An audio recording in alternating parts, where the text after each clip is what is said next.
Les he comentado que de alguna manera el tema común del curso pues son eventos que ocurren a nivel de membrana. Vamos a ver canales iónicos que están en la membrana, vamos a ver receptores, señales extracelulares que se localizan en la membrana. Vamos a ver proteínas que sirven para unir las células al sustrato o a las células entre sí. Entonces hay muchas proteínas. La mayoría de lo que vamos a ver en el curso son procesos biológicos mediados por proteínas membranales.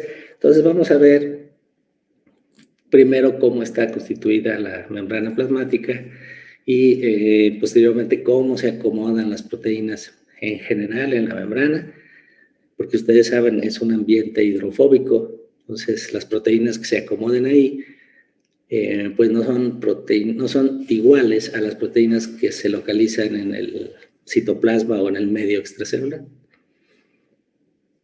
Y también vamos a ver un tema que incorporé recientemente a este curso, es un tema muy bonito, que es cómo se sintetizan las proteínas de membrana. Son tan especiales que pues se sintetizan por mecanismos diferentes al resto de las proteínas. Bueno, pues como estructura, pues la membrana plasmática es como la piel de las células, ¿no? Es el límite entre el medio intracelular y el resto del mundo. Funciona como una barrera que impide que lo que tenemos adentro se diluya y se pierda en el mundo, ¿no? Permite lograr un ambiente especial, ¿no? El citoplasma tiene una concentración de iones muy diferente a la del medio extracelular. Y claro, pues todas las proteínas que se hacen en la célula se mantienen, la mayoría se mantienen dentro, ¿no? Entonces, es una barrera que impide que lo que la célula genera con tanta energía, ¿no? Que sintetiza, pues se pierda al mundo. También es una barrera para lo que hay en el mundo externo y que podría entrar a la célula y alterar la concentración o dañar algunas estructuras, ¿no? Hay que hacer notar que esta barrera, que la membrana plasmática es una barrera para el tipo de compuestos más comunes que se disuelven en agua, que son hidrofílicos. Pero dado que la barrera, como vamos a ver, y ustedes ya saben, esta membrana, esta barrera, está constituida principalmente por una bicapa lipídica, pues entonces no va a ser barrera para compuestos de naturaleza hidrofóbica. Entonces, lo que sea hidrofóbico se va a disolver en la membrana y va a poder cruzar en ambas direcciones, ¿no? Pero como vivimos en un ambiente acuoso y el interior de la célula es acuoso, pues la mayoría de los componentes son solubles en agua y por lo tanto insolubles en la bicapa lipídica. Esta membrana también permite que se establezcan y mantengan gradientes iónicos. Entonces, si no existen los iones, por definición son entidades con carga eléctrica neta, positiva o negativa.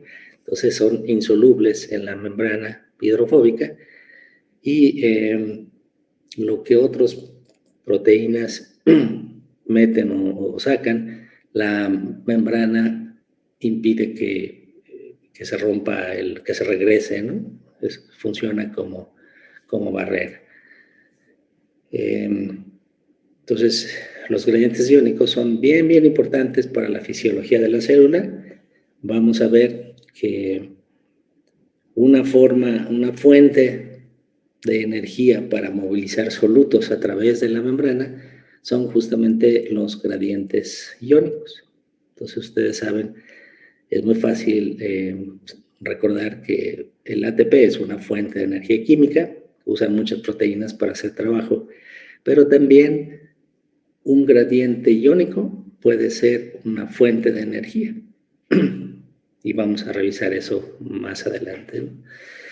Y la clase pasada les decía que todas las células de nuestro cuerpo tienen una diferencia de potencial a través de la membrana plasmática, pero que solo las llamadas células excitables son capaces de generar y propagar señales eléctricas.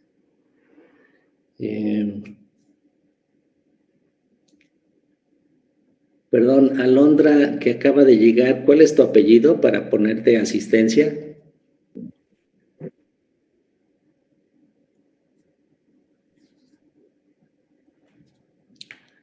La Alondra que se acaba de unir es Hurtado Álvarez Alondra. ¿Podrías? Sí. ¿Sí? Ok, para ponerte asistencia, ahora que utilizamos estos medios virtuales para las clases, me entró la locura de pasar lista. Y antes no lo hacían, pero entonces cada clase paso lista y va a ser el 10% de la clase. Tú es la primera vez que te diste de alta en la semana pasada, ¿verdad? Sí, profe. ¿De qué carrera eres? De biología, la licenciatura. Ah, ok, perfecto. Yo soy biólogo, mira, somos del mismo gremio. Bueno, bienvenida, espero que aprendas algo en este curso.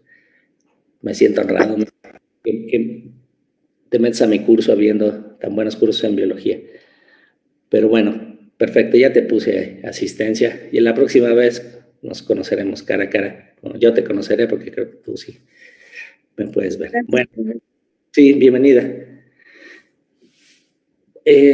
Bueno, entonces, también las proteínas, la membrana es el asiento donde están las proteínas justos que van a movilizar los solutos hacia el interior o al exterior.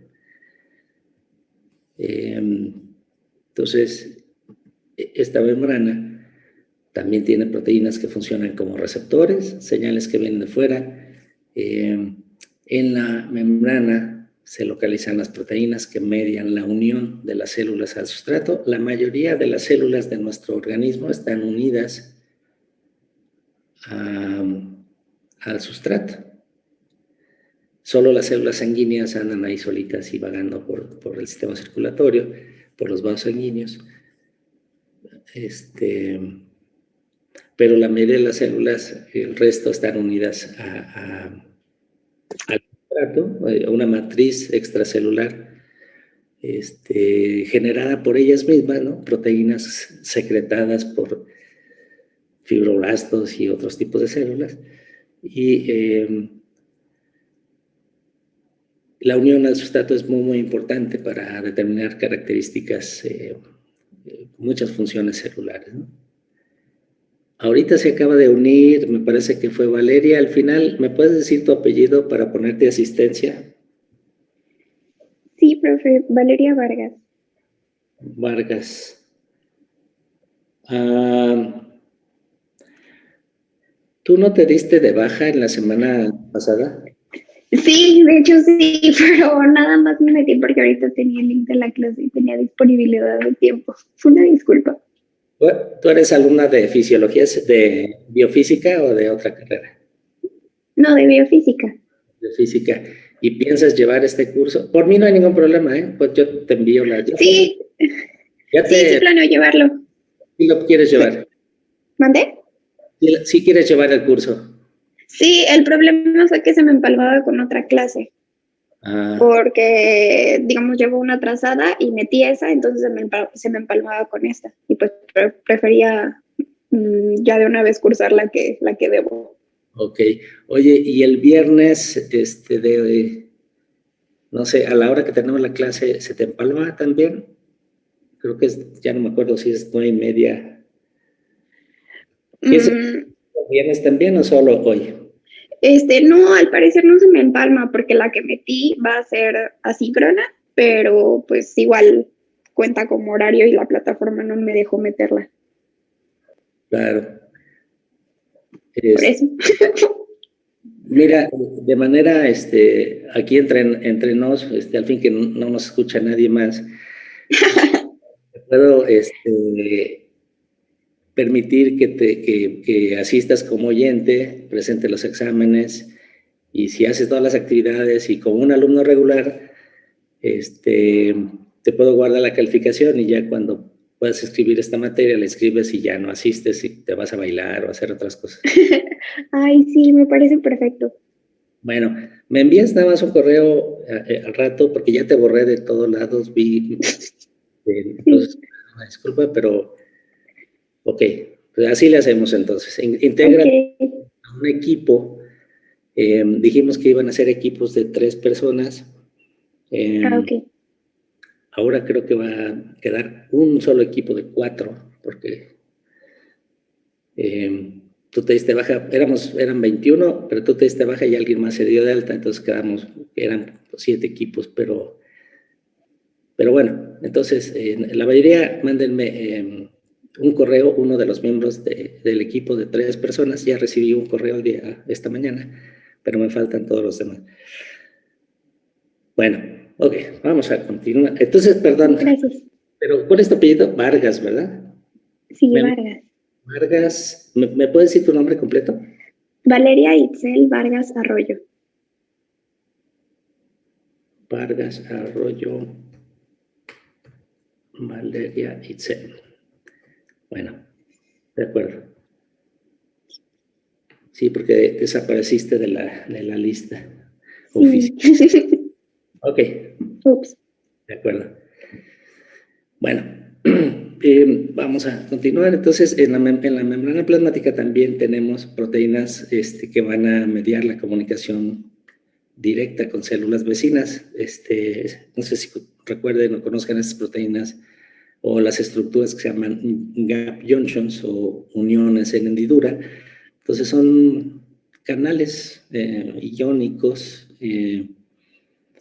que se forman en 2 células vecinas y luego se unen estos canales formando un canal continuo entre el citoplasma de ambas células y pasan cosas como nucleótidos, aminoácidos, todo lo que sea hasta 1000 daltones puede pasar por ahí. Las proteínas que forman esas estructuras se llaman conexinas. Tienen 4 cruces transmembranales, se asientan, se localizan en la membrana plasmática. Y bueno, finalmente, pues ahí están los canales iónicos y los transportadores de iones y solutos que vamos a ver en la parte final del curso, sobre todo con énfasis en los canales iónicos. Bueno, así luce esta estructura por microscopía electrónica. Ahí se ve con la flecha, dice bicapa lipídica. Y esa estructura, si la siguen a todo lo largo, pues no parece una bicapa, sino una tricapa. Se ve una región oscura, luego una región clara y luego otra región oscura. Entonces, esas 3 forman la bicapa lipídica. Por microscopía electrónica, entonces, se puede confirmar que pues, la membrana plasmática es una bicapa. Les voy a dejar una lectura de Saito porque es muy sencillita, pero versa sobre el experimento que se hizo para demostrar bioquímicamente que la membrana plasmática es una bicapa y no tricapa o cuadricapa. Pero siempre pues es más bonito ver literalmente las cosas, ¿no? Pero bueno, pues tuvo que esperar a la llegada del microscopio electrónico y así es como se ve. Parecen 3, pero en realidad solo son 2, porque ustedes saben, aquí les recuerdo la bicapa lipídica, la parte superior es una capa de lípidos, la cabecita roja es la parte polar del lípido, y las dos colas naranjitas son la parte hidrofóbica.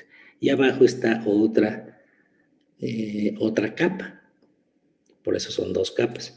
Ahora, en la microscopía electrónica, las cabecitas rojas que vemos aquí en este esquema son muy electrodensas. Entonces, por eso se ven la de arriba y la de abajo negritas. Como pueden ver aquí, a la derecha se ve más clarito.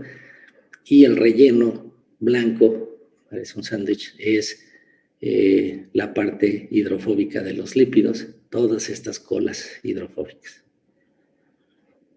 Entonces, no, aunque parezca por microscopio electrónica que son 3, pues nada más son 2. Para el examen les voy a pedir que hagan este dibujo y que expliquen cada una de los 3 componentes. Y bueno, pues la explicación es esta, ¿no? Este es un esquema de la membrana plasmática y de muchas otras membranas. Me estoy enfocando ahorita en la membrana plasmática que limita la célula con el mundo exterior, pero ustedes saben que en las células eucariotas existen un gran número de membranas, de organelos membranales dentro de la célula, ¿no?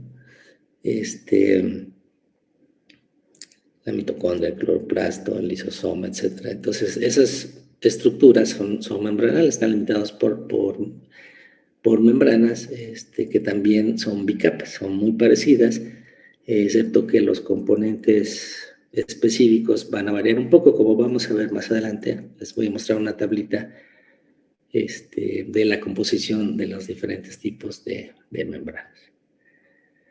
Pero entonces, el componente unitario de la membrana plasmática, pues son los lípidos. Y aquí cada lípido pues tiene una cabecita roja, que les repito es la parte polar, y la parte que es de las dos colitas, que es la parte hidrofóbica. Y esa parte hidrofóbica de la capa de arriba tiene contacto con la parte hidrofóbica de la capa de abajo. Y si se lo imaginan tridimensionalmente, este relleno de sándwich, esta capa, esta región hidrofóbica, nunca tiene contacto con el agua, ni del citoplasma, ni del mundo externo. Entonces, lo que es hidrofóbico no, por definición, tiene fobia por el agua, no se halla, no se acomoda bien. Y, en cambio, las cabecitas polares, son hidrofílicas, aman el agua, ¿no? Y en esa bicapa se van a acomodar las proteínas que van a medir la mayoría de las funciones que vamos a ver en este curso. Ahí vamos a ver más adelante que hay numerosas formas por las que las proteínas se pueden acomodar en la membrana plasmática, y aquí se muestran 2, ¿no? Posiblemente, no estoy muy seguro, pero la flaquita tal vez represente un solo cruce transmembranal y la gordita pues que tiene varios cruces. Vamos a ver, hay proteínas que tienen 2 cruces, otras 4, otras 7, otras 12. Biología hay mucha variedad. Entonces, de forma tridimensional, así es como nos imaginamos que es la bicapa lipídica, con un grosor de más o menos 5 nanómetros.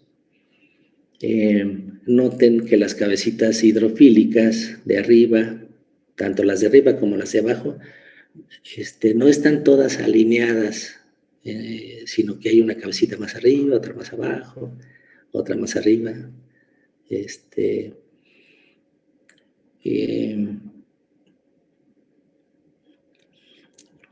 Vean, digamos, esta proteína protruye una gran parte hacia un lado, mientras que la izquierda es hacia el otro.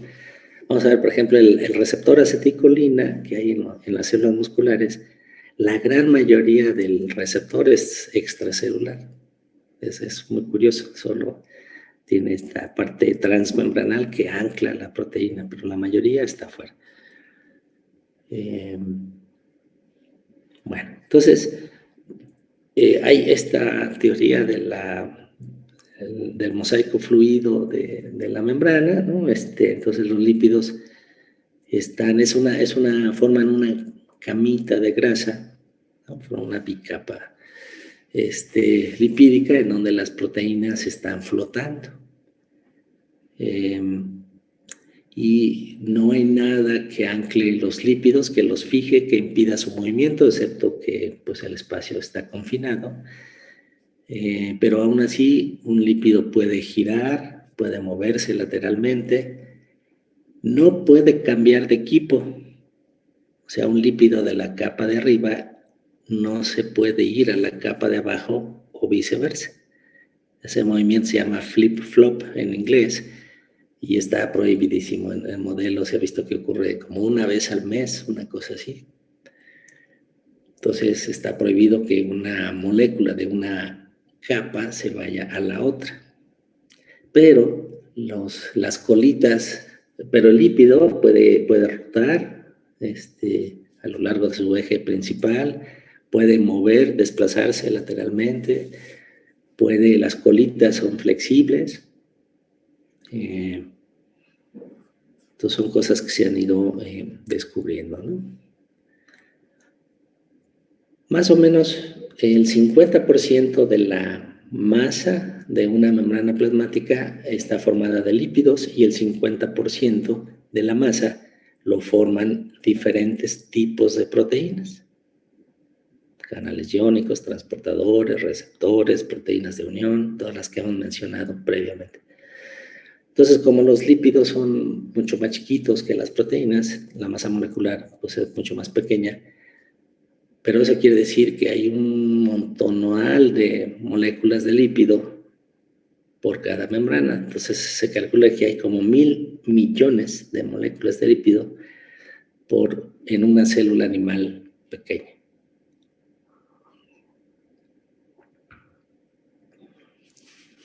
La masa de las proteínas pues se alcanza con un número menor de moléculas individuales porque cada una de ellas tiene una masa grande.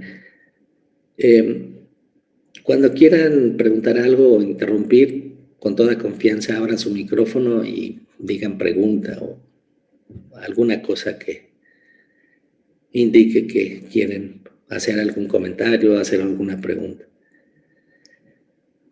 Con confianza.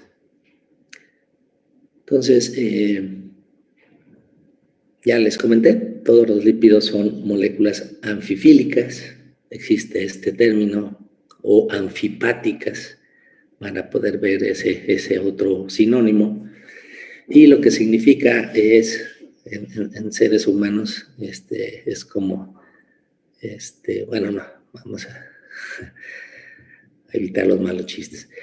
Esto quiere decir, si una molécula es anfifílica o anfipática, que tiene una parte polar y una parte no polar.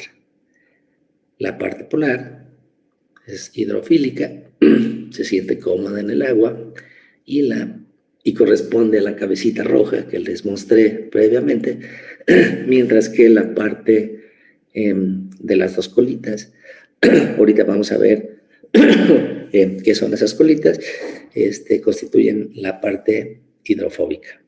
Y esa parte hidrofóbica, pues tiene fobia por el agua, no se siente a gusto, algo debe ocurrir. Esa parte hidrofóbica debe estar en contacto siempre con otras moléculas de naturaleza hidrofóbica. Si queda en contacto con el agua, se va a mover, va a cambiar, no va a ser estable hasta que una molécula hidrofóbica o la parte hidrofóbica quede en contacto con otras moléculas de la misma naturaleza, y eso hace que las bicapas, que las membranas biológicas se organicen de forma espontánea sin necesidad de inyectarles energía. Pero vamos a ver al ratito un poquito más sobre eso.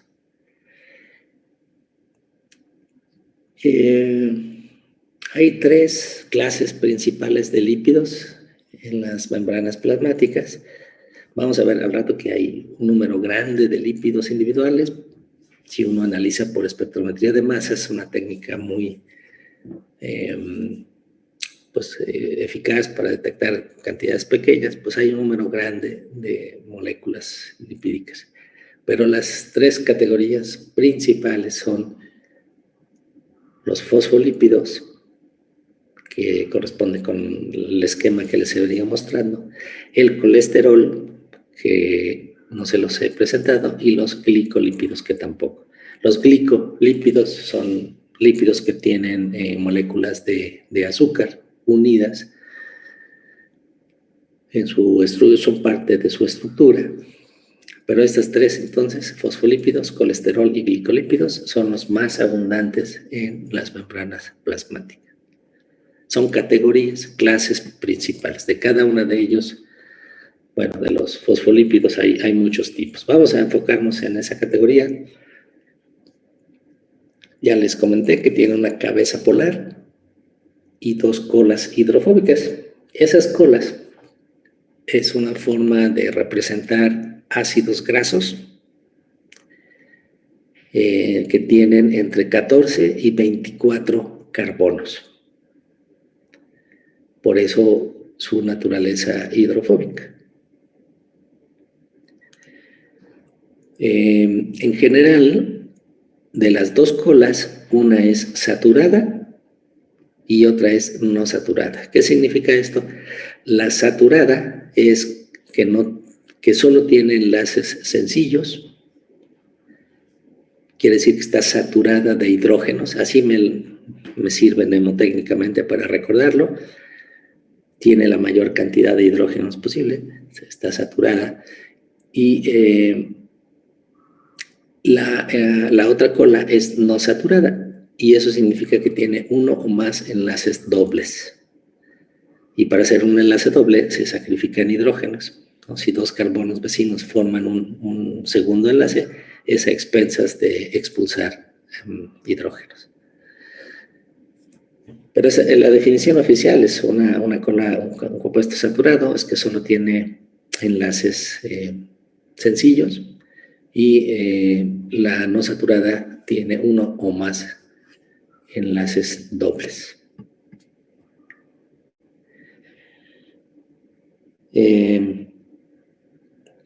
Montserrat, te acabas de unir. ¿Me puedes decir tus apellidos para ponerte asistencia?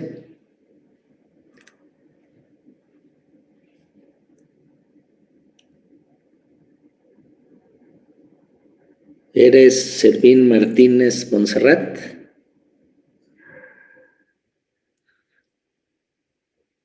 Buen día, profesor. Hola. ¿Sí eres Servín Martínez Montserrat? Sí. Perfecto. A ver si te esperamos más temprano la próxima vez, ¿sale? Pero ya te puse asistencia el día de hoy. Ok, gracias. ¿Vale? Bueno, entonces esas colas tienen entre 14 y 24 carbonos. Una saturada, una es no saturada, y los ejemplos de fosfolípidos son los fosfoglicéridos y los esfingolípidos. Entonces son fosfolípidos porque tienen un grupo fosfato, como les voy a mostrar a continuación la fórmula, y hay fosfoglicéridos. Los fosfoglicéridos tienen el fosfato, y otra cosa que tienen en común son que están hechos con base al glicerol, que es un compuesto de 3 carbonos, y sigue siendo una clase. Vamos a ver que hay varios tipos. Y los esfingolípidos, estos usan, por ejemplo, la esfingomielina usa un compuesto que se llama esfingosina en lugar de glicerol como esqueleto básico. Entonces, son primos hermanos, pero son diferentes. Ahorita les voy a mostrar las diferencias con las fórmulas, con los esquemas. Entonces, aquí están 4 formas de representar a un fosfolípido. Este es uno que se llama fosfatidilcolina. Este sí ya no es una categoría de lípidos, es un fosfolípido específico. Y lo que lo define es la presencia de la colina aquí arriba en azulito. Entonces vamos a empezar. El fosfolípido tiene la cabeza polar. Vean, la cabeza polar está formada, en este caso, por el glicerol, el fosfato y la colina. Son 3 componentes. Al glicerol le puse 2 flechas rojas porque dijimos que todos los fosfoglicéridos tienen a glicerol como componente común. Y luego hacia abajo vemos la parte no polar, son las colas hidrofóbicas. Vemos la cola 1, que es totalmente derecha, y la cola 2 que tiene este quiebre. Ese quiebre se introduce en un doble enlace. Como pueden ver la fórmula a la derecha, en ese quiebre corresponde con el enlace doble. Aquí está exagerado para fines didácticos, pero sí ocurre en la realidad. Y si antes fueron un poquito observadores en el esquema que les mostré, había, pues la mayoría de los fosfoglicéridos tiene una saturada y una no saturada, entonces tienen estas 2 colitas, pero hay algunas que tienen las 2 colitas rectas. Entonces esas son más derechitas, más altas, más largos la molécula. Vean el glicerol en la parte central. Entonces la segunda forma de representar con todos los átomos. En la parte naranja es el glicerol, o lo que era el glicerol originalmente. El glicerol tiene 3 carbonos, ¿no? Y CH2, CH, CH2. Y cada uno de ellos tenía unido originalmente un OH, un alcohol, OH, OH, OH. Entonces, el carbono, el OH, unido al carbono 1 y al 2, se unen al grupo ácido del ácido carboxílico correspondiente. La cabeza hidrofílica de un ácido graso es CO, con doble ligadura, OH.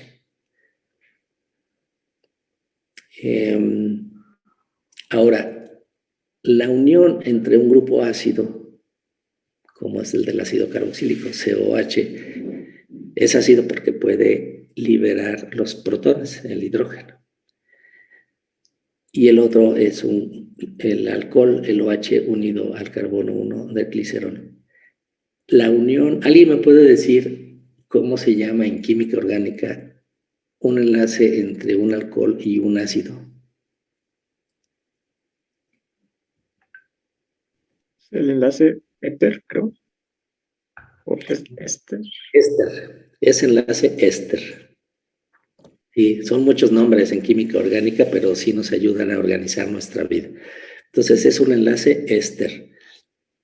Y esos en biología son muy comunes. Próximo semestre vamos a ver en biología molecular cómo también son fundamentales para la estructura del DNA. Pero por lo tanto aquí el grupo ácido se une al OH, al carbono 1, y por un enlace éster se elimina una molécula de agua en la formación de este enlace. Lo mismo en el segundo ácido graso, con el OH unido al carbono 2, y al carbono 3 se une el fosfato. Entonces, tanto el glicerol como el fosfato son comunes a todos los fosfoglicéridos. Lo que diferencia los distintos miembros es el componente azul, en este caso es la colina, pero este es el que varía. Puede haber una serina, o puede haber otros componentes.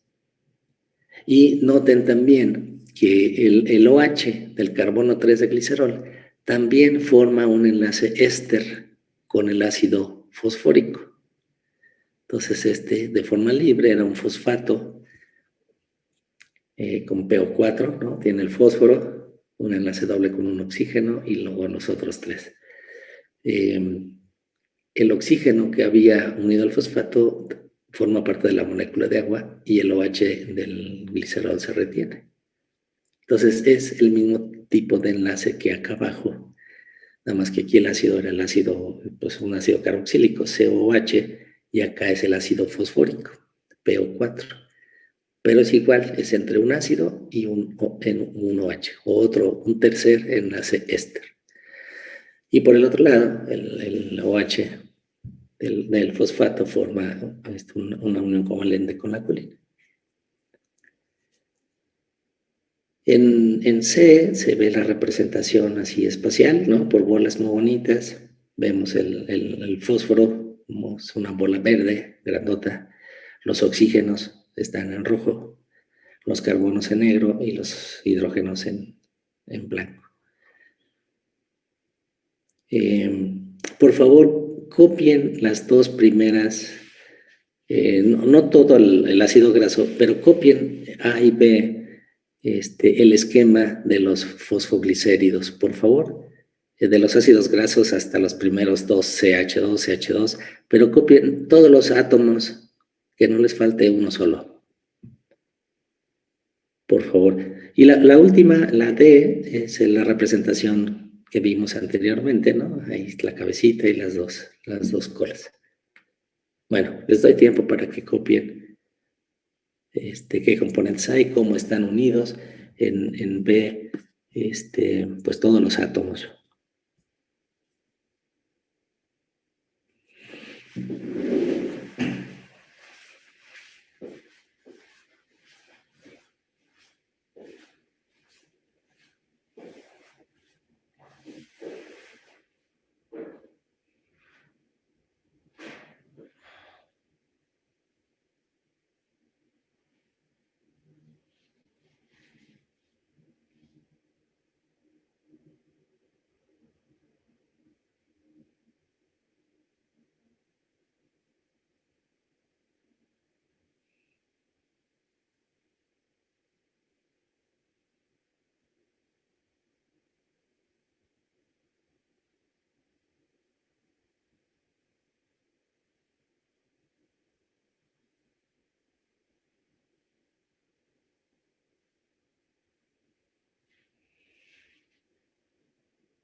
¿Qué tal? ¿Alguien necesita más tiempo para copiar lo que está ahí?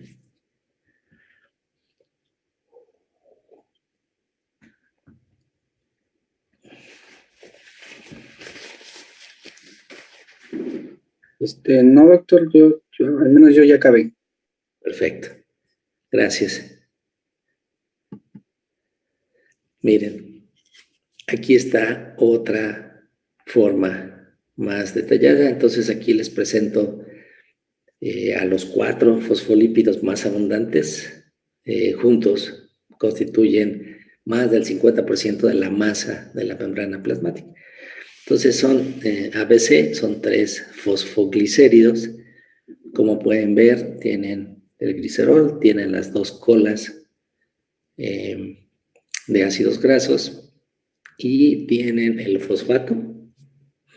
Como fosfoglicéridos tienen el fosfato y tienen el glicerol y las 2 colas de ácidos grasos. Lo que los distingue es el tercer componente de la cabeza polar, ¿no? Entonces, en el primero es etanolamina, y entonces tenemos el fosfatidil etanolamina.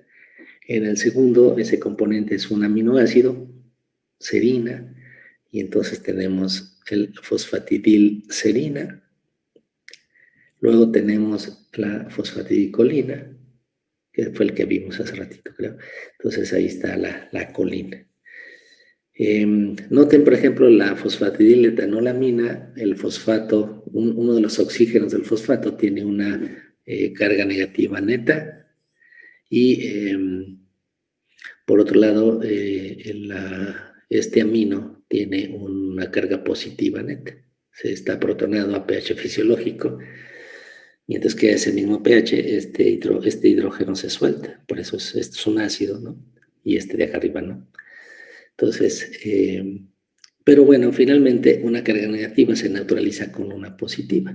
Lo mismo ocurre con la fosfatidilcolina. Sin embargo, con la fosfatidilserina, como la serina es un aminoácido, tiene su grupo amino y su grupo ácido unidos al carbono alfa. Entonces, el oxígeno, ya no hay una carga positiva que pueda neutralizar la negativa del oxígeno del fosfato. Entonces, la fosfatidilserina es un lípido con carga neta negativa y eso pues es importante para muchas cosas, ¿no? El cuarto lípido más abundante no es un fosfoglicérido, sino que es la esfingomielina.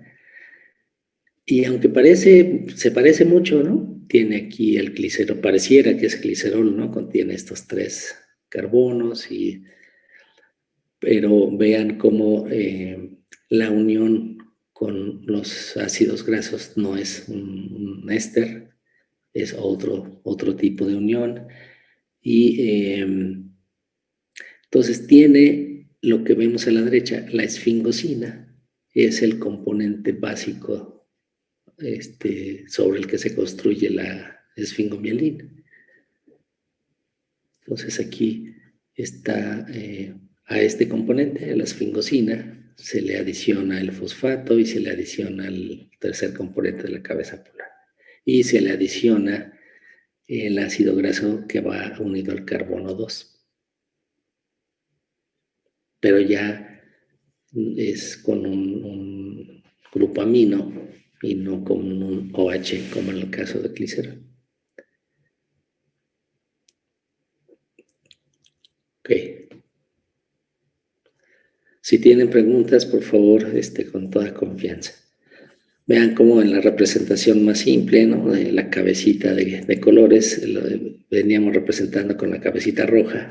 Bueno, pues eso se reserva para la fosfatidilcolina, pero la esfingomielina tiene una cabecita café y la fosfatidilserina verde y la fosfatidiletanolamina amarillo.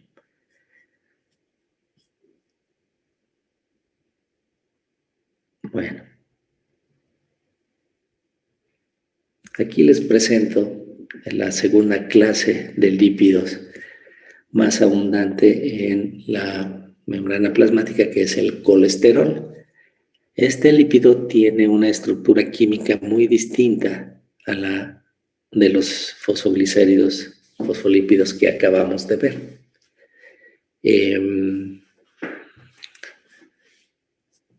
Es un esteroide, o sea, tiene 4 anillos planos fusionados, 3 son de 6 átomos y 1 de 5. Entonces ahí están 1, 2, 3, 4 anillos planos, rígidos.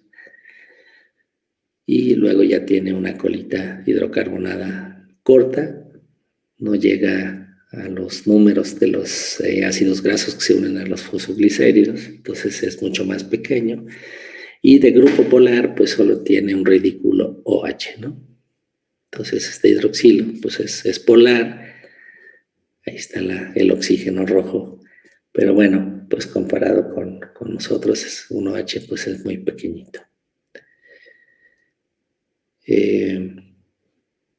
Entonces es un esteroide porque tiene los 4 anillos fusionados, y es un esterol porque tiene un grupo alcohol unido a ese esteroide, ya para convertirlo en esterol. Este colesterol es el que ustedes como jóvenes igual y no tienen presente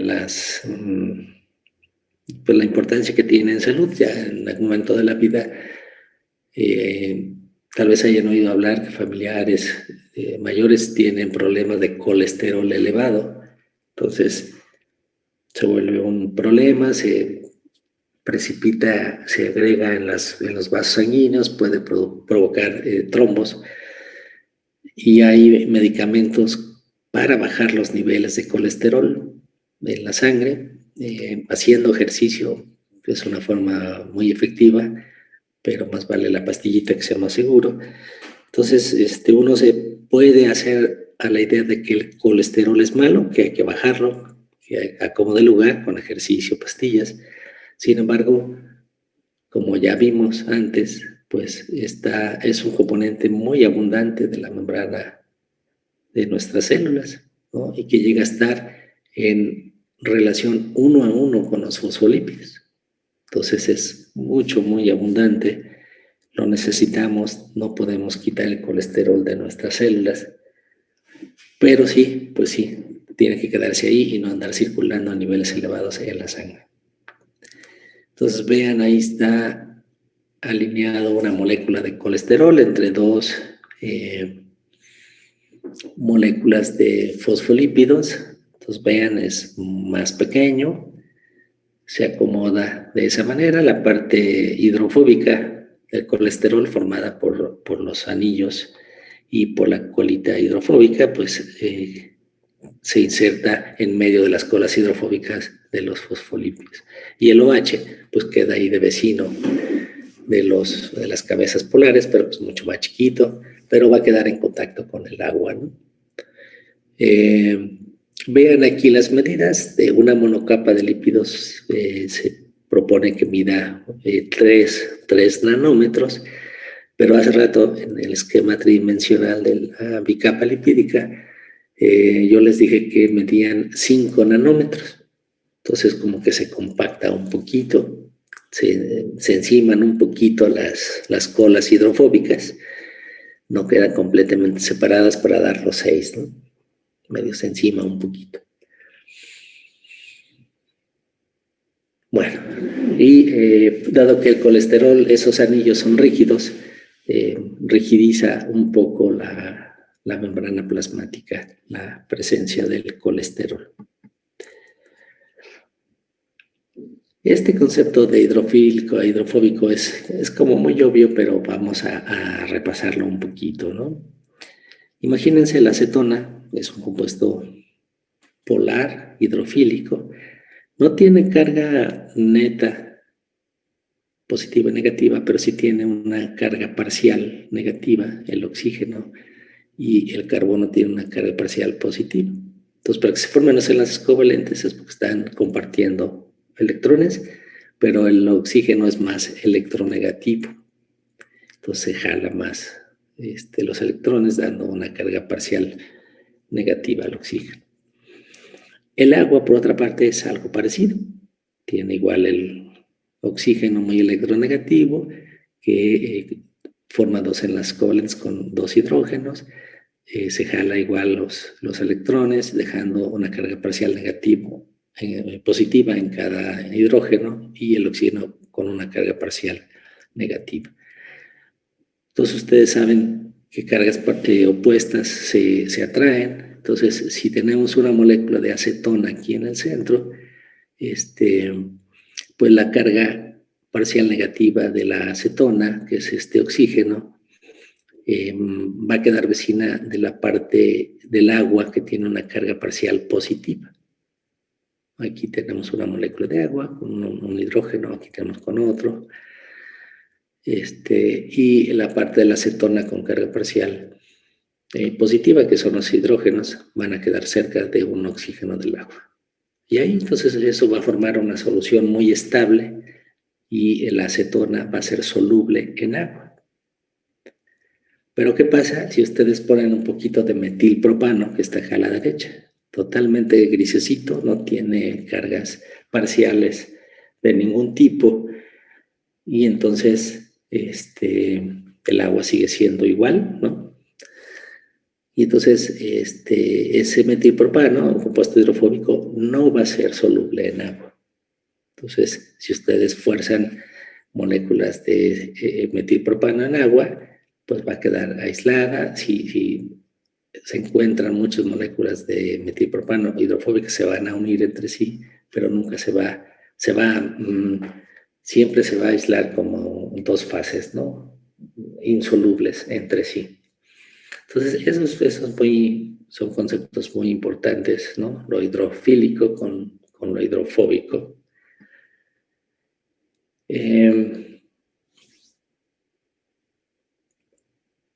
Fíjense, dijimos que los fosfolípidos más abundantes son los que están abajo, tienen forma cilíndrica, tienen la cabeza polar y la parte hidrofóbica con 2 colas.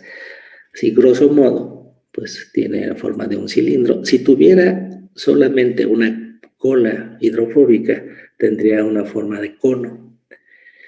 Si ustedes meten conos al agua y los sangolotean y luego los dejan solitos que se alcance un equilibrio, se van a acomodar, van a formar micelas.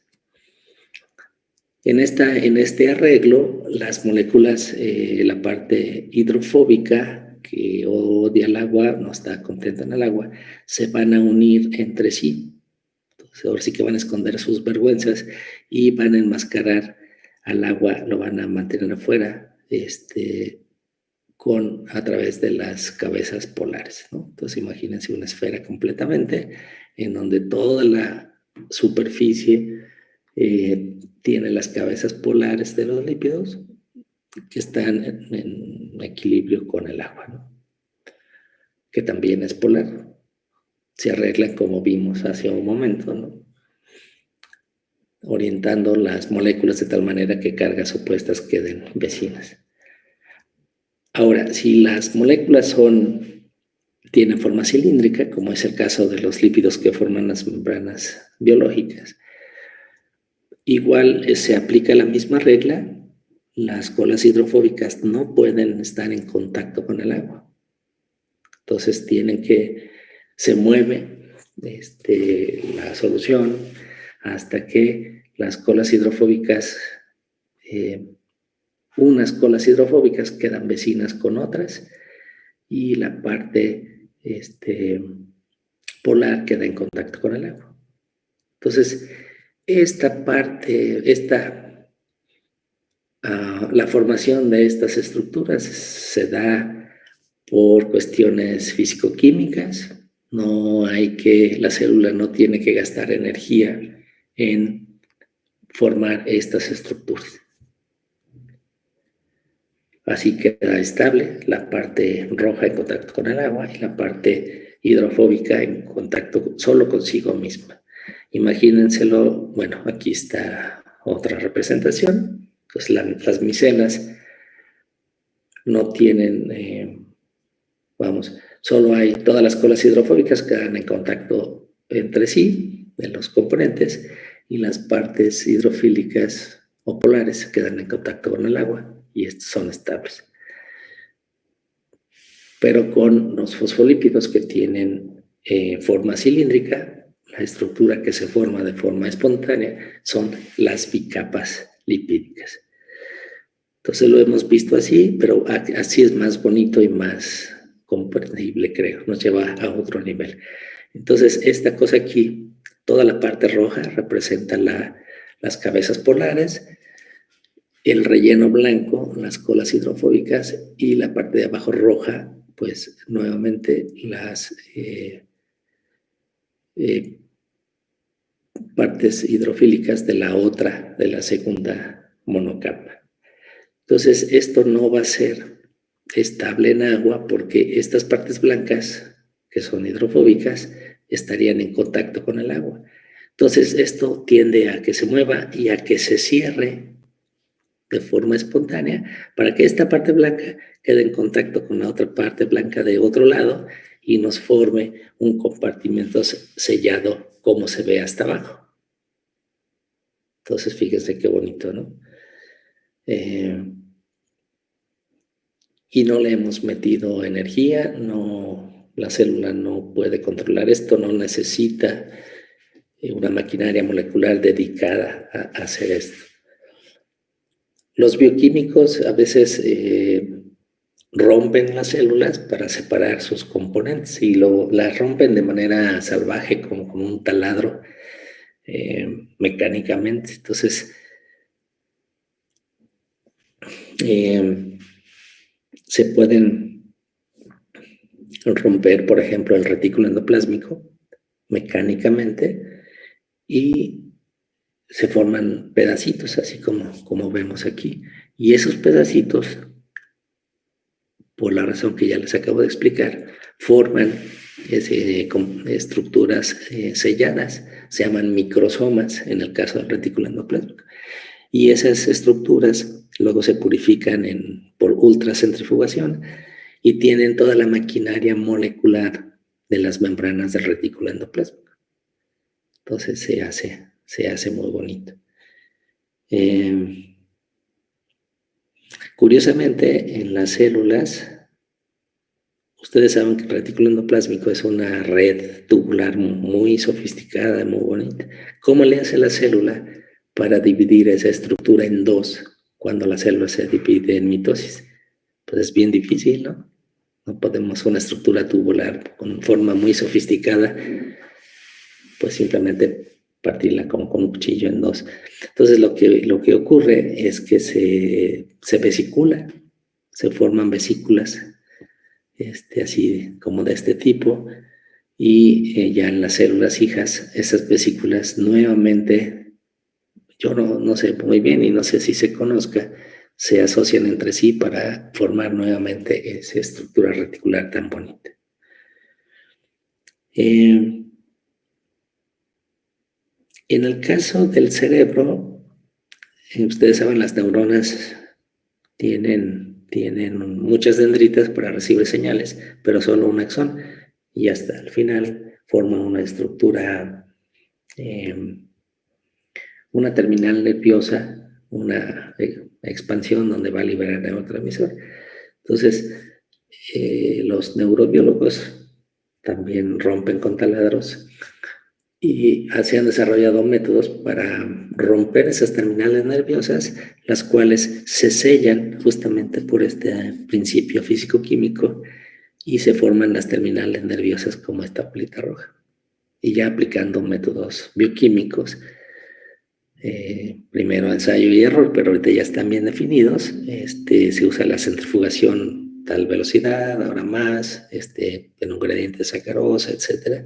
Al final se tienen poblaciones enriquecidas de terminales nerviosas.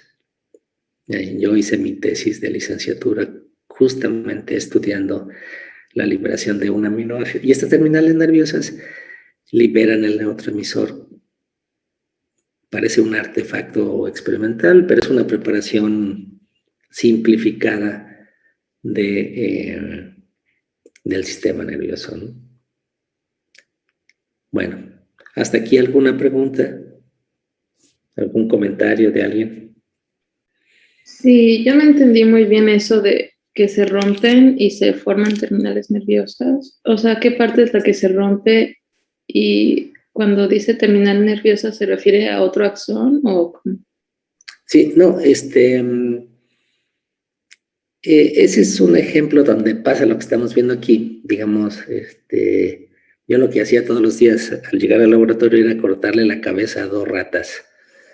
Iba por mis ratas al bioterio, les cortaba la cabeza, con las tijeras les sacaba el cerebro, luego extraía la corteza cerebral, entonces un bistecito plano que luego yo destruía mecánicamente con no sé cómo se llaman esos, una especie de taladro, ¿no? Mecánicamente rompía el tejido y entonces las terminales nerviosas es la parte final de los axones. Entonces, con el taladro se rompía esas terminales nerviosas, se separaban del resto del axón. Pero ahorita se los estoy platicando porque entonces, si quedaban rotas, rotas no servirían de nada. Y entonces lo que es sorprendente es que esas membranas se sellen y formen una vesícula sellada como la que se ve aquí. Y entonces hay métodos, yo usaba la centrifugación para purificar las terminales nerviosas, o sea, estas vesiculitas, y ahí está toda la maquinaria de captura de neurotransmisores, por ejemplo. Entonces yo incubaba eso con un aminoácido radioactivo y aquí había transportadores que las metían, luego lavaba, luego despolarizaba, inducía una un cambio en el potencial eléctrico y veía cómo se liberaba ahora. No sé si me expliqué o me hice más pelotas. No, ahora sí entendí. Gracias. Ok, gracias. Con toda confianza, porque digamos de eso se trata. Y el mismo ejemplo se da con el retículo endoplásmico. O sea, hay gente que estudia eventos moleculares en el retículo endoplásmico.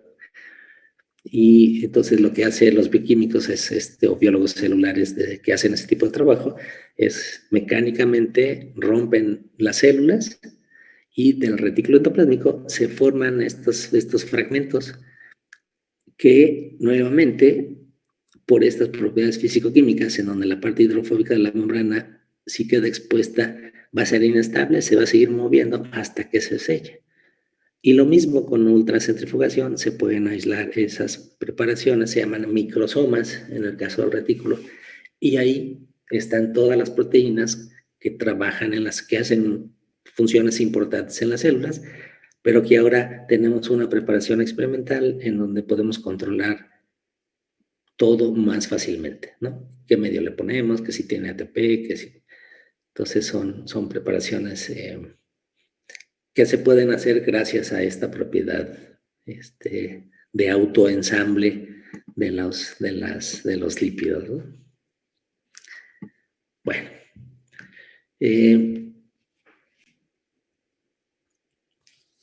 para estudiar las propiedades de la membrana o para estudiar proteínas de membrana, hay dos modelos artificiales de membrana plasmática.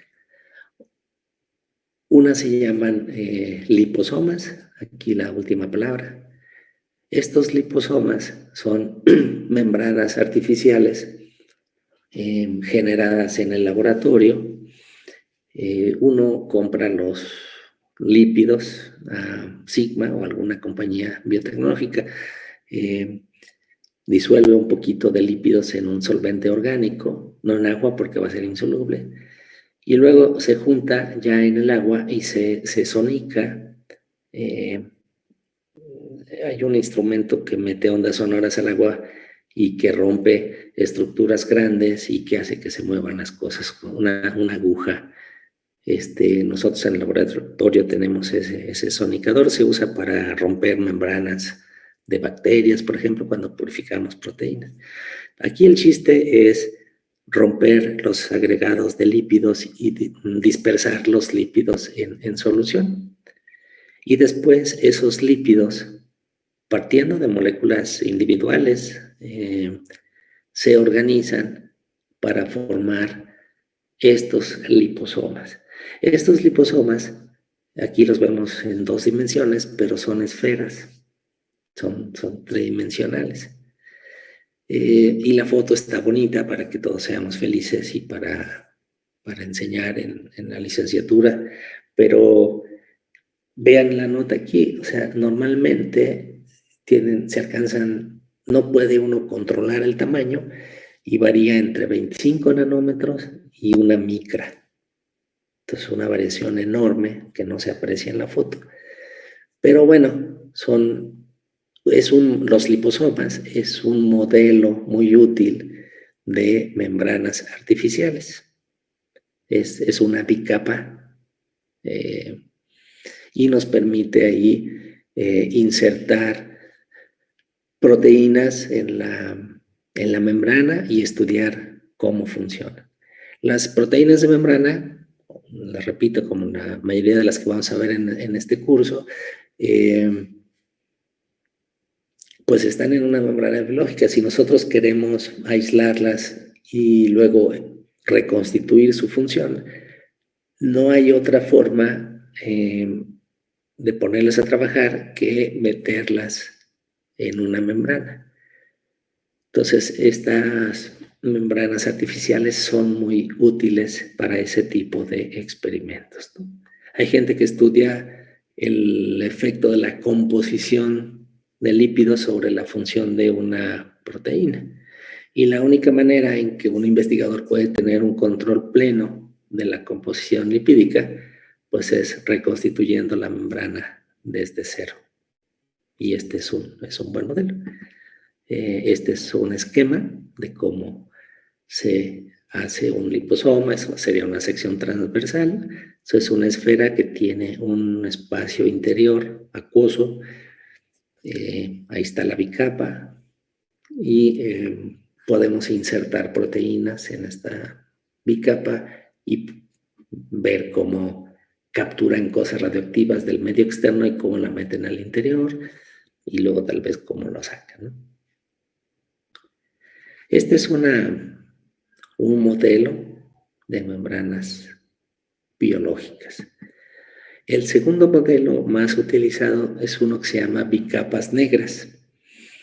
Entonces aquí hay dos compartimentos separados por un hoyito. Aquí está exagerado este espacio. Y en este hoyito que separa, literalmente con una brochita se pinta la membrana. Se llaman membranas negras porque adquieren ese color. No sé muy bien cuál sea la razón. Y entonces al final vamos a tener, como se ve a la derecha, una bicapa acomodada en ese espacio. Entonces hacemos la mezcla de los fosfolípidos que queramos usar. Un solvente orgánico, no agua, y luego lo pintamos ahí. Esto es muy artesanal y pues al principio salen puras plastas. Y la idea es, se usa mucho para estudiar canales iónicos. Entonces,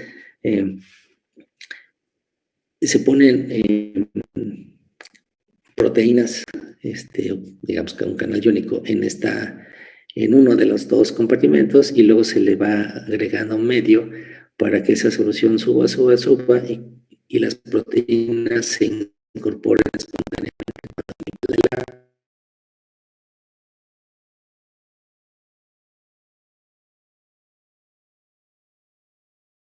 Hay un control de cómo se inserta la proteína. Entonces quiere decir que al menos una fracción de las proteínas se acomoda como debe en bicapa negra. Ahora, antes de gastar el material precioso de la proteína para meter ahí, los electrofisiólogos, digamos, la forma más precisa y hasta cierto punto sencilla de estudiar los canales iónicos, bueno, tal vez no sencilla, pero la forma apropiada y más precisa es con electrofisiología. Entonces, como un canal iónico deja pasar iones, el movimiento de iones, pues es movimiento de cargas eléctricas y eso se detecta con electrodos. Y con los mismos electrodos se puede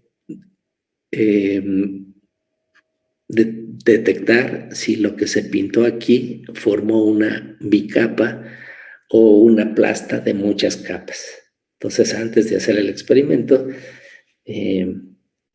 una bicapa tiene unas propiedades eléctricas que la definen y es fácil identificarlas. Entonces, bueno, eso hace la vida un poquito más sencilla de quienes utilizan este enfoque. Entonces, nuevamente, hay dos modelos de bicapas artificiales. El de los liposomas, que son vesículas esféricas con un espacio acuoso interno, y las bicapas negras, que se pintan entre dos compartimentos acuosos, en donde cuya composición nosotros conocemos. Si queremos ver el movimiento de iones, pues ponemos la composición adecuada del ion de un lado y del otro. El compartimento donde ponemos la proteína se llama cis y el otro trans, pero bueno, eso ya. Y como les digo, idealmente tenemos una bicapa donde se va a insertar aquí la proteína, cuya función vamos a estudiar posteriormente. Bueno, aquí algunos datos de los movimientos de lípidos individuales, de fosfolípidos. Les decía yo que el movimiento de flip-flop o el brinco de una capa a la otra en la bicapa está prohibido. Es algo que ocurre menos de una vez al mes. El colesterol puede saltar de una capa a la otra frecuentemente. El colesterol no tiene esta limitación. Los lípidos se mueven lateralmente muy eficientemente. Entonces, no hay nada que los fije, que los retenga. El coeficiente de difusión es muy alto, entonces en un segundo se puede mover distancias grandes, digamos a nivel molecular. Y también les había comentado que puede girar a lo largo de su eje mayor y las cadenas de lípidos son flexibles. Entonces así es como nos imaginamos las membranas biológicas, ¿no? Esta es una figura del libro en 2008 y tiene esta figura como un gran esfuerzo de dinámica molecular. Es algo como para los biofísicos, ¿no? Un área de Por cierto, el área de biofísica hace algunos años, si ustedes decían que eran biofísicos, la gente esperaba que ustedes usaran la electrofisiología para estudiar canales iónicos. Fue la primera técnica que experimentalmente pudo monitorear la función de una proteína individual. Vamos a ver al final del curso qué bonito se ve el funcionamiento de una molécula de canal, de un canal. Bueno, y hay ahora ya muchas áreas, ¿no? Pero en la dinámica molecular, que trabajo de cómputo, se hizo aquí la simulación de 100 moléculas de fosfatidilcolina en una bicapa regular y se dejó solo 300 picosegundos, que para esos años tardó una semana, una cosa así, no me acuerdo muy bien. Ahorita se pueden hacer más tiempos, el poder de cómputo ha crecido mucho. Y todas estas cositas azulitas que ven arriba son moléculas de agua. Entonces la parte hidrofílica, las cabecitas rojas, que representan los 3 componentes, ¿se acuerdan? El glicerol, lo que queda, el esqueleto de glicerol, el fosfato y la cabeza polar del lípido específico, la serina o etanolamina. Vean cómo queda a diferentes niveles, no están todos al mismo. Todos quedan en contacto con el agua, lo cual está bien, porque son hidrofílicos. Luego vienen estas partes de enramado amarillo que representan las 2 colas hidrofóbicas. Vean también que es un poco medio relajo, medio se enciman las colas hidrofóbicas de una monocapa con la de la otra. Y acá abajo están las cabezas polares también a diferentes niveles de la otra capa y todas las moléculas de agua.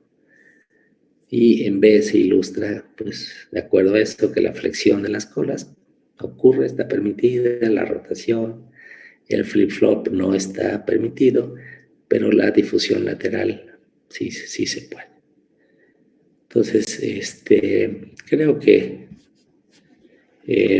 son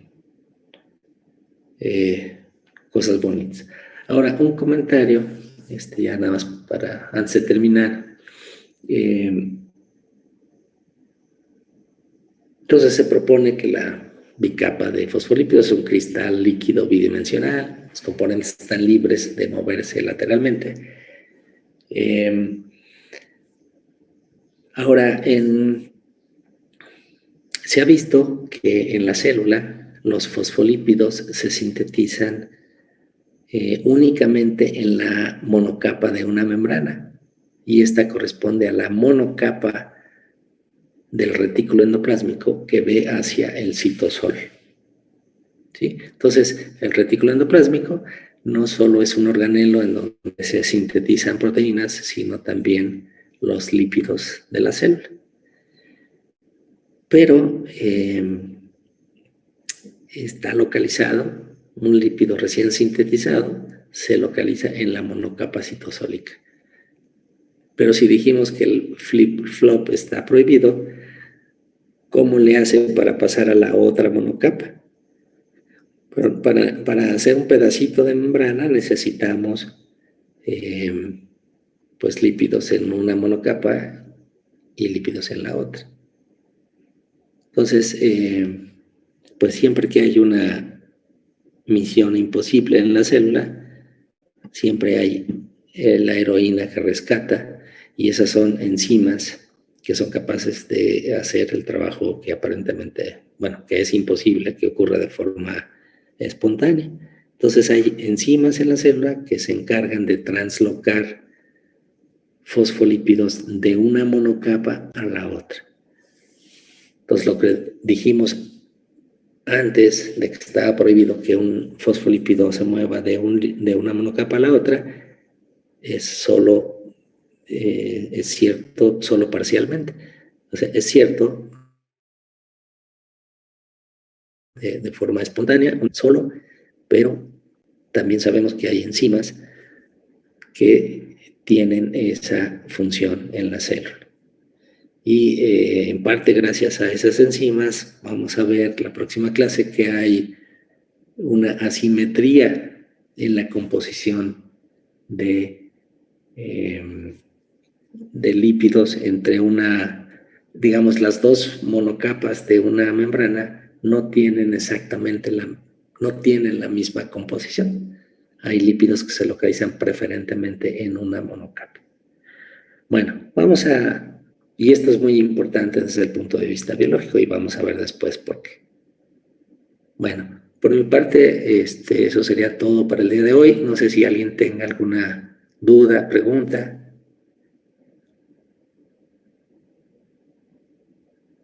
Les voy a enviar las lecturas para la primera exposición.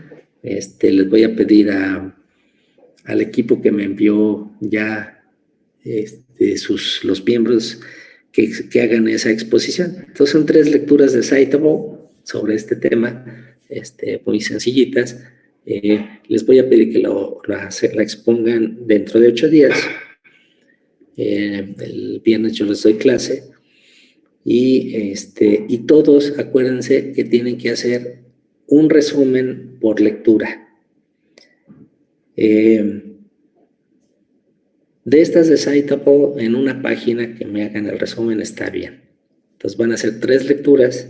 Les voy a pedir que me hagan 3 resúmenes. Bueno, me envíen un solo archivo con su nombre y que diga tarea 1, sus apellidos, tarea 1. Y con 3 páginas, una página resumiendo cada una de las lecturas. Por favor, les encargo muchísimo que no metan estas lecturas a un traductor automático. Eso echa a perder todo el objetivo, que es que ustedes aprendan inglés, que aprendan a entender, que aprendan a redactar. Alondra, alzó la mano. Adelante, por favor. Les iba a preguntar a mis compañeros si falta alguien de equipo, bueno, si les falta un integrante para integrarme a mi equipo. Sí, eso es importante. También yo. Profe, yo estoy reunido con una chica que se llama Naomi, y estábamos buscando a integrantes para el equipo. Entonces no sé si ellas dos se podrían reunir con nosotros. ¿Cuánto, profesor? Sí, perdón, el último. Estoy fuera de equipo, digo. Ah, sí. ¿Ustedes se conocen entre sí o nunca han convivido en un espacio físico? No, profe, yo no. Tampoco. ¿Qué mundo en el que vivimos, verdad? Es un poco extraño. Pues sí, pues no sé, o si usamos la lista, los primeros 3, los segundos 3, los otros 3, ¿les parece muy salvaje? Porque finalmente, si no normalmente uno hace equipo con quien le cae bien o que sabe que es bueno, qué sé yo, criterios ahí, y se van acabando y va quedando póxito. Pero si ustedes no se conocen, entonces tal vez de lo mismo. Y finalmente, les pedí, por ejemplo, tres miembros en el equipo y les voy a enviar tres lecturas pequeñitas para que cada quien trabaje de forma independiente. Luego les voy a mandar un trabajo, que expongan un artículo de veras de Nature Science y ahí sí se lo tienen que repartir. Entonces, ¿cómo ven? Si lo hacemos así por la lista, ¿estarían de acuerdo todos? Probamos eso y se los envío y a ver cómo queda. ¿Puedo respetar el equipo que ya me enviaron? Me fijo y ese equipo expone la próxima vez. Entonces nos resolvemos a corto plazo. Y luego les puedo enviar cómo quedarían los equipos y Doctor, ¿prefieren algo diferente a eso o están contentos? Sí, Mitzi. bueno, yo ya estoy reunida con un equipo, nada más que aún no le mandamos nuestros nombres. Ok. No sé ¿cómo le va a hacer? Los que me manden los equipos, yo los respeto y ya los que queden en la lista, los que no estén en los equipos, los primeros 3 van a formar un equipo, los siguientes 3 otro. Doctor, yo ya estoy con otro compañero que yo ya he trabajado antes, ya lo conozco. Nada más nos faltaría un integrante. No sé, ese si quiere lo puede poner usted. ¿Cómo ve? Alondra, ¿podrías incorporarte a ese equipo? Sí, profe, claro que sí. Nada más me podrían agregar o enviar correo, es que no tengo celular. ¿Les podrías dar tu correo a tus compañeros? Sí, ya lo escribo. Entonces, así ya consiguen ustedes su tercer miembro. ¿Qué tiempos tan extraños vivimos? Ya puso Alondra su correo, lo podrían copiar y me mandan, bueno, es bueno que tengan su correo para ponerse de acuerdo. Si yo les mando 3, bueno, 3 lecturas se las tienen que dividir y cosas así. Entonces, si quieren, podemos dejar esta semana para que se hagan los equipos y ya la próxima semana hago esa cosa extraña de unirlos por la lista. ¿Les parece bien? Si ustedes consiguen algo antes o organizarse en equipos, pues yo lo respeto. ¿O prefieren de otra manera? O sea, No, así está bien, profe. Eso está bien, sí. Toda esta semana ustedes formen equipos como puedan y ya a partir del lunes de la próxima semana yo completo los equipos de la forma que les explique. Yo tengo duda con lo de las presentaciones. Por ejemplo, si somos del primer equipo, vamos y son 3 lecturas. ¿Podrías prender tu cámara, Anaí? Ya voy, déjame un segundo.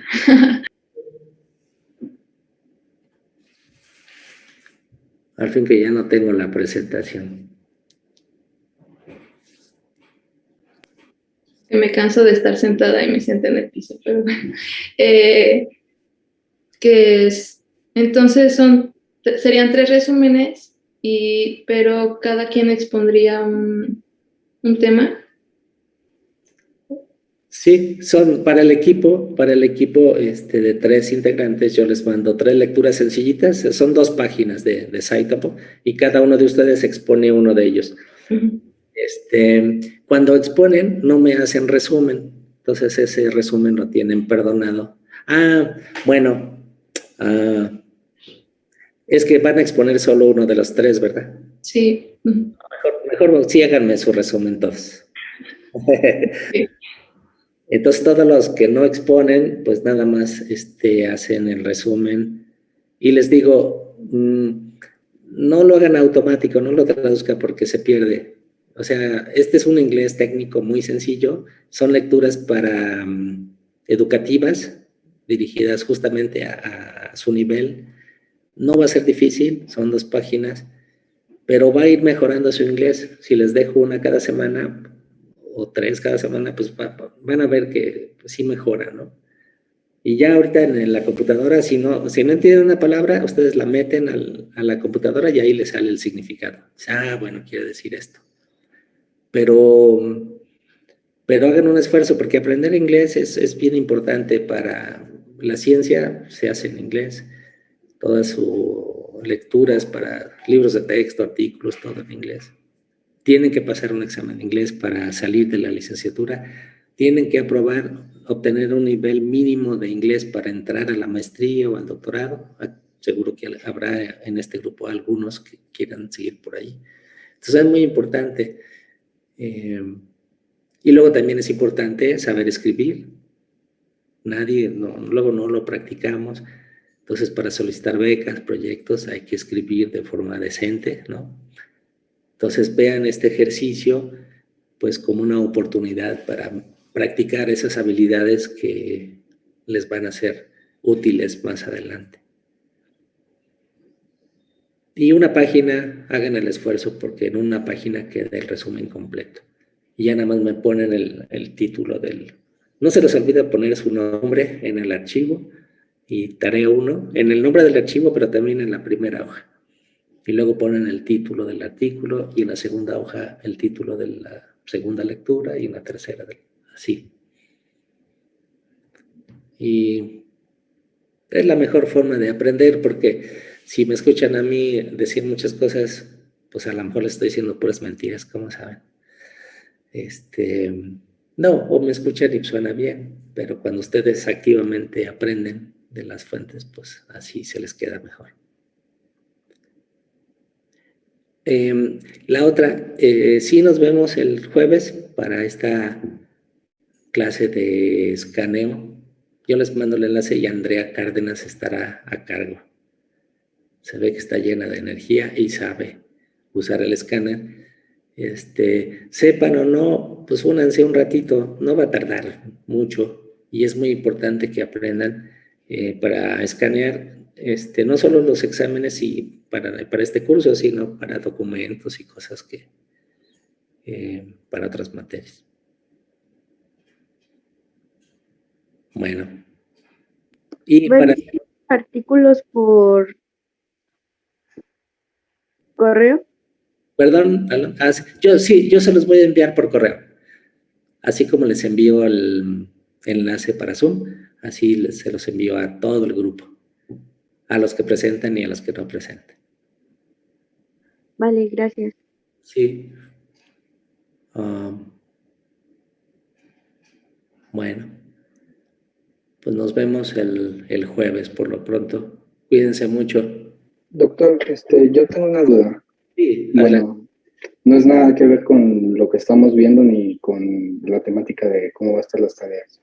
Ajá. Es más bien una duda científica. Ok. En un proyecto que nos encargó la doctora Calera, encontré es sobre la enfermedad del almacenamiento del glucógeno, y encontré un tratamiento que es utilizando adeno-associated virus, y mi primera duda es si tiene alguna relación con cómo se usa, por ejemplo, con la vacuna de AstraZeneca, porque vi que tiene como que las limitantes del tamaño de los genes que pueden meter, y ahí en el artículo en el que lo andaba leyendo lo menciona como AA vector, así que no sé si tenga alguna relación porque Más o menos entendí cómo funcionaba, pero no del todo. Sí, son pues vehículos moleculares, los AAV. Mm, Hay muchos virus en la naturaleza, pero no cualquiera nos sirve para, digamos, una fracción pequeña son patógenos, hay otros que no tanto, y estos de adeno-associated son los más benignos y se usan mucho como vehículos de información genética, ¿no? Entonces, una propiedad de los virus es su alta capacidad infecciosa y, y están hechos de DNA, de material genético, que podemos manipular con las técnicas de DNA recombinante. Entonces podemos insertar en ese virus lo que queramos expresar. Y entonces hay muchas enfermedades humanas, como posiblemente sea el caso de la que estás estudiando, en donde la falla se da porque pues una proteína no funciona bien. Entonces, en principio, si nosotros expresamos la proteína correcta, pues curamos la enfermedad. Y ahora, pues si metemos un poquito de proteína, se destruye, etcétera. Entonces, lo mejor es meter el material genético. Y ahora hay que preocuparnos por un lado, la efectividad, que sí, que sea efectivo, ¿no? Que infecte, que sirva para expresar, y por otro, la toxicidad. Entonces, estos vectores AAV cumplen muy bien con esos requisitos. Son muy efectivos para llevar la información genética de lo que queremos, y además tiene la gran ventaja de que no produce patologías al humano. Entonces se usan para tratar varias enfermedades. Te debo lo de las vacunas, porque ya he visto esto de las vacunas ahorita. Normalmente la forma más común de hacer una vacuna pues es inyectando proteínas recombinantes, un componente del agente patógeno. Pero ahora para el SARS-CoV-2, por primera vez en la historia se hicieron vacunas pues de RNA, ¿no? Entonces sí se usan vectores virales para meter el material genético que codifique para la proteína espiga, por ejemplo, ¿no? Que es la que usa. La rusa, por ejemplo, la Sputnik, usa 2 vectores virales diferentes. Requiere 2 dosis y la primera es con un vector y la segunda con uno ligeramente diferente. Y eso la hace muy buena. Entonces, Sí, porque esa era mi duda, porque de lo que había investigado, por ejemplo, la AstraZeneca utiliza un adenovirus, pero utiliza el DNA de las proteínas de la espiga del coronavirus. Sí. Y en esta investigación dicen que utilizan un doble vector de algo que se llama el GD, que es el Glycogen Debrancher Enzyme. Ok. Así que sí tenía la duda de eso, porque dice que es un doble vector y utilizan diferentes porciones de cortes del cDNA, que ese no me suena. No sé si también me puede decir a qué se refiere un cDNA. cDNA es, la C significa complementario. Entonces es el DNA complementario. Luego se aísla el RNA porque a uno le interese, y ese RNA se puede convertir en DNA con el uso de algunas enzimas que nosotros no tenemos en nuestro cuerpo, enzimas que sintetizan DNA a partir de RNA, y ese DNA es el cDNA, es el DNA complementario al RNA. Entonces, los genes en nuestro cuerpo son enormes, pero la región codificante, digamos, los genes son, vamos a ver el próximo semestre, los genes son enormes y se transcriben, se pasan a RNA completos, pero luego se procesa ese RNA de tal manera que quede el RNA maduro, ya es mucho más chiquito. El RNA, el RNA que sale a la célula, al citoplasma, para que se haga la proteína, ya es una versión, contiene solamente los exones, se eliminan todos los intrones, partes intermedias. Entonces, cuando uno hace el cDNA, pues ya va a ser un DNA que no existe en nuestras células, pero que va a codificar, va a dirigir la síntesis del RNA que ya se va a usar para hacer la proteína. Mientras que nuestras células, como te decía, el RNA es enorme y se tiene que procesar. El RNA que se sintetiza del gen. Sí, sí me expliqué. Entonces es el DNA complementario. El cDNA significa complementary DNA. Y cuando uno mete el cDNA en una célula, pues ese DNA se usa para hacer el RNA y ese RNA para hacer la proteína directamente. No requiere ningún procesamiento como ocurre normalmente con nuestros genes. Bueno, Ok, bueno, gracias, doctor. pues de qué, con gusto. Pues entonces les deseo buen día a todos y les envío el enlace para vernos el jueves un ratito, nada más para ver lo del escáner, y luego para el viernes para la siguiente clase. Y les envío las lecturas para que expongan dentro de 8 días al primer equipo que ya me envió. Doc, ¿el límite para la entrega de los resúmenes? Sí, digamos, en este caso, digamos que la noche anterior al día que se expongan los resúmenes.